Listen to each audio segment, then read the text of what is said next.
Lei è andata a votare? No, non ancora. Ho ricevuto i codici, non l'ho ancora fatto ma lo farò nei prossimi giorni.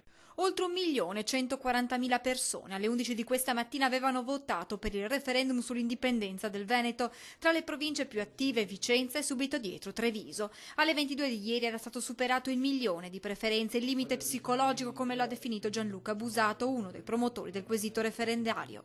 Stiamo cercando in tutti i modi, non sarà semplice, ma di arrivare a raggiungere i 2 milioni di voti. Il telefonino di Busato suona in continuazione dall'altra parte le testate nazionali, ma anche quelle di mezzo mondo. Dopo aver guadagnato le prime pagine dei quotidiani nazionali inglesi, russi, ora il referendum per l'indipendenza si guadagna l'attenzione anche dell'emittente Al Jazeera, che domani arriverà in Veneto per capire da vicino quello che sta accadendo. Un referendum accompagnato però dalle polemiche sulle modalità di voto espresso per via telefonica o per via telematica. A chi accusa che una stessa persona possa votare più volte, Busato assicura.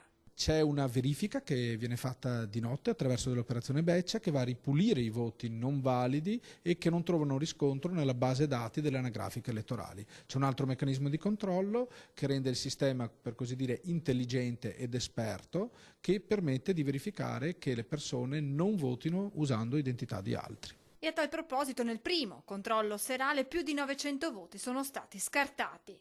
Intanto venerdì alle 18 si chiuderanno i seggi. Qualche ora dopo in Piazza dei Signori a Treviso l'ufficializzazione del risultato finale. In caso di vittoria dei sì vi sarà l'insediamento dei 10 delegati dell'indipendenza che prepareranno una bozza della Costituzione della nuova Repubblica e riprenderanno i contatti con il Parlamento europeo a cui il comitato promotore si era già rivolto alla vigilia del voto.